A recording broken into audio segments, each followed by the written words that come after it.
갑자기 전쟁이 났다는 소식이 들려오고 주식시장은 파랗게 질리고 이럴 때 도대체 우리는 어떻게 해야 할까요? 오늘 이 분석 자료에서는요, 바로 그 공포가 극에 달했을 때 데이터가 알려주는 아주 놀라운 투자 법칙에 대해 알아보려고 합니다. 전쟁이 터졌다는 뉴스가 나오는 순간 아마 모든 투자자분들이 마음속으로 똑같은 생각을 하실 거예요. 지금이라도 다 팔아야 하나? 내 계좌가 온통 파란불로 도배된 걸 보면 와, 진짜 패닉에 빠지기 쉽죠. 그리고 당연하게도 이런 공포는 곧바로 시장의 숫자로 나타납니다. 이 초기 충격은요, 피할 수가 없는 현실이에요. 역사를 이렇게 쭉 돌이켜보면요. 2차 세계대전 이후에 있었던 큰 지정학적 위기들 있잖아요. 그럴 때마다 시장이 처음에는 평균적으로 한 5% 정도는 뚝 떨어졌다고 해요. 그러니까 당장 눈앞에 보이는 이 마이너스 숫자 때문에 두려움을 느끼는 건 어찌 보면 정말 당연한 겁니다. 하지만 바로 이 지점에서 우리가 정신을 바짝 차려야 합니다. 감정은 잠시 옆으로 밀어두고 냉정하게 데이터가 뭘 말하는지 한번 들여다봐야 해요. 왜냐면요, 모두가 공포에 질려서 주식을 막 내던질 때가 역설적이게도 가장 큰 기회의 문이 열리는 순간이었다는 걸 역사가 계속해서 우리에게 보여주고 있거든요. 그래서 오늘 우리가 파헤쳐볼 핵심 개념이 바로 이겁니다.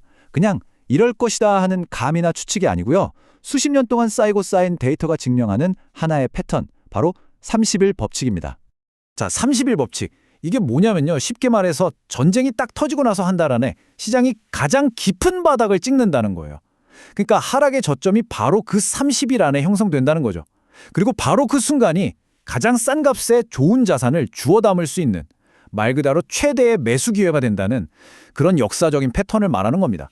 이 시간의 흐름을 좀 더 자세히 뜯어볼까요? 자, 위기가 빵 터지죠. 그럼 시장이 막 떨어지기 시작해서 평균적으로 한 22일 정도 지나면 바닥을 딱 찍는다는 거예요.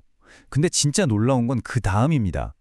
그 바닥에서 원래 주가 수준까지 회복하는데 걸리는 시간이 평균적으로 고작 한두 달밖에 안 걸렸다는 사실. 정말 빠르죠?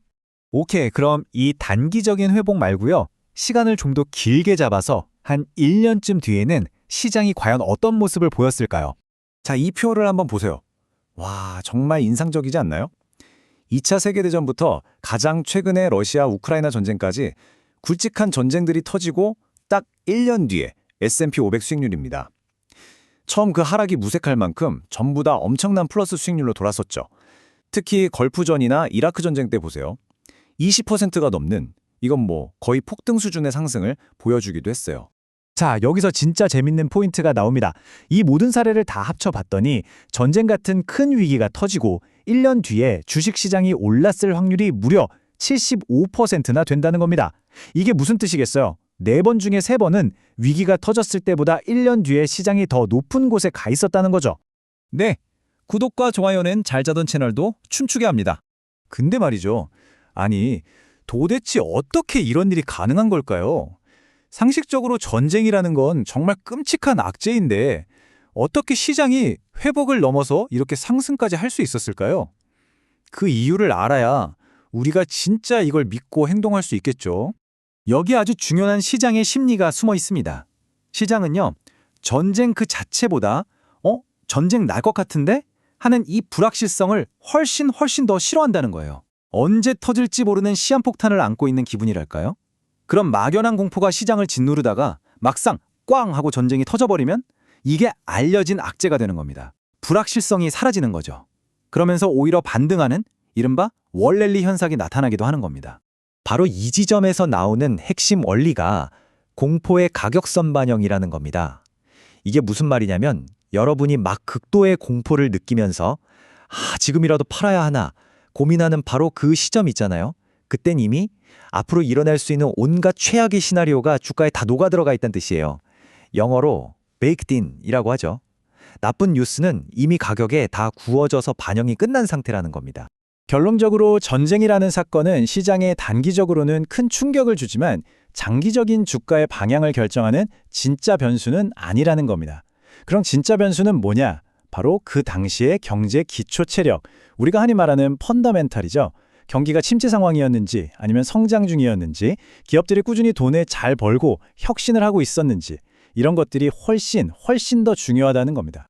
자, 그럼 지금까지 우리가 살펴본 데이터와 원리들을 쫙 모아서 실제 위기 상황에서 우리가 바로 써먹을 수 있는 핵심 투자 원칙으로 딱 정리해 보겠습니다.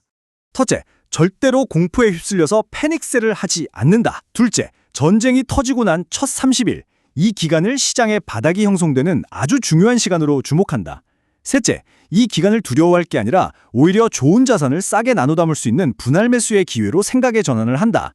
그리고 마지막 넷째, 가장 중요한 거죠. 전쟁이라는 사건 너머에 있는 진짜 변수, 즉 경제 펀더멘탈을 믿고 길게 보는 겁니다. 결국 역사가 우리에게 주는 교훈은 아주 명확합니다.